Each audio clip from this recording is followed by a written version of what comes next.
Beginning in 1974, the Smurl family went through one of the worst hauntings ever that lasted 15 years.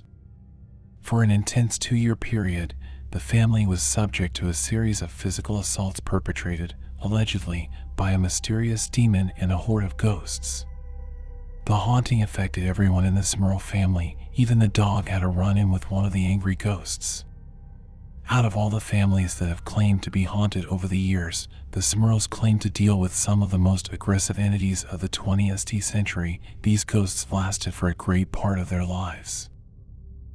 The haunting became so bad that the Catholic Church got involved in an attempt to exorcise the demon.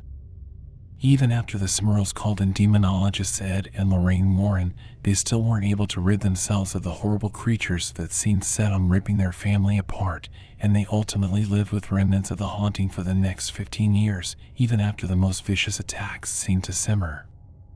In the 1990s, the Warrens' experiences trying to rid the Smurls of their hauntings were turned into a made-for-TV movie called, appropriately, The Haunted. The Smurl family haunting facts include everything from ghosts attacking children to the demonologists who tried to stop them. The question remains as to whether there truly were evil forces at work, and whether the demonologists held any sway over the atrocities the Smurls experienced.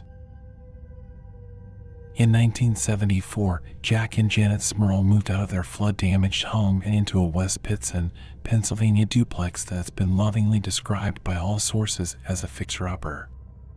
Jack, Janet, and their kids lived on one side of the duplex while Jack's parents, John and Mary, lived on the other.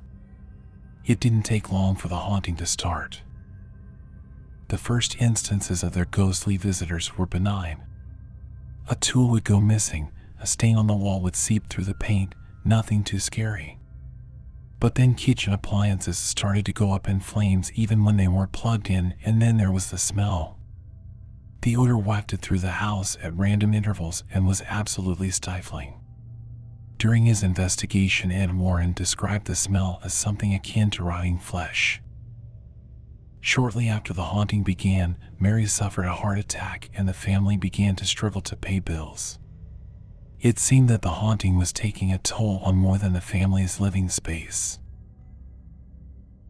One of the creepiest ways in which the haunting manifested was the sound of it. Moans and blood-curdling screams ripped through the house at all hours of the day and night.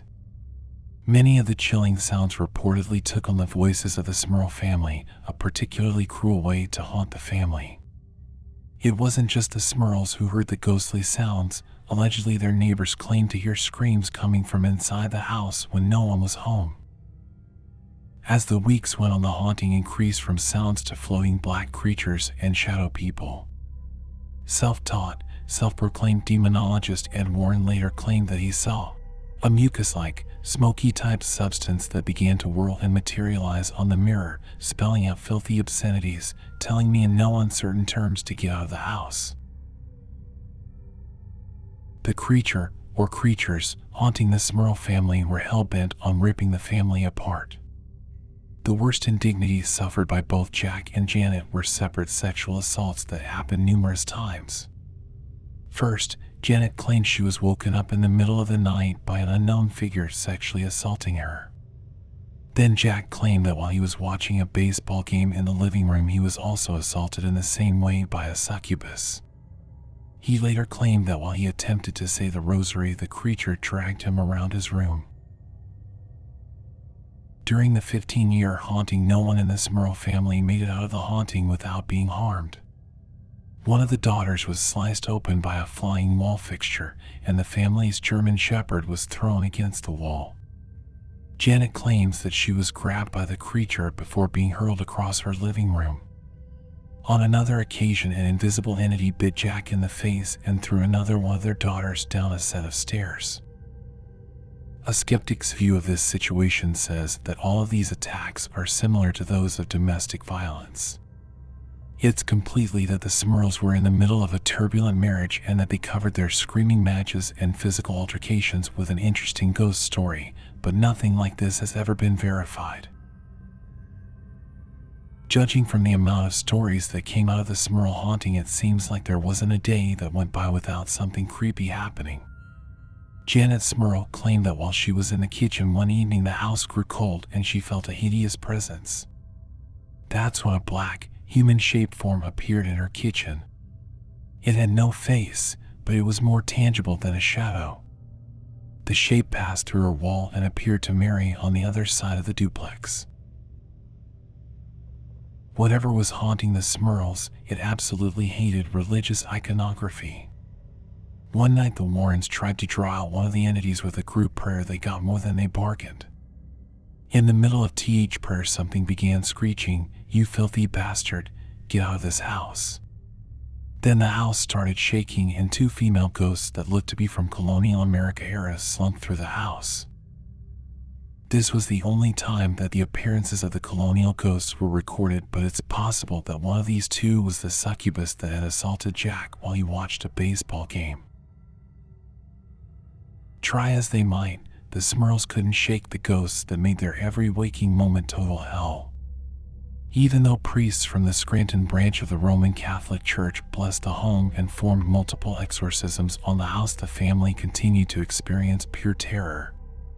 Despite priests saying that they saw no harmful activity while on the property, Janet claims that the demons were able to avoid their Catholic banishment by moving back and forth between the two sides of the duplex.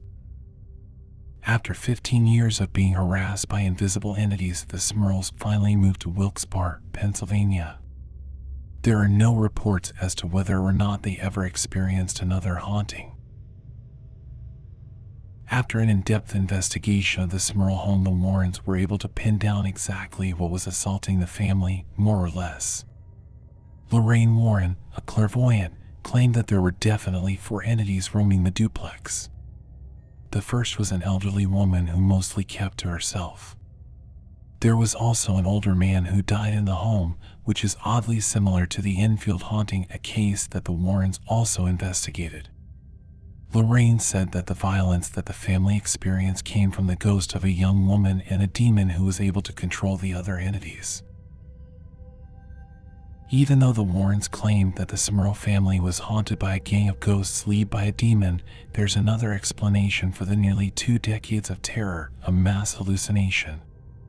Apparently in 1983, Jack Smurl went under the knife for complications stemming from a case of meningitis he had as a child. Smurl said that the doctors were trying to remove water from his brain.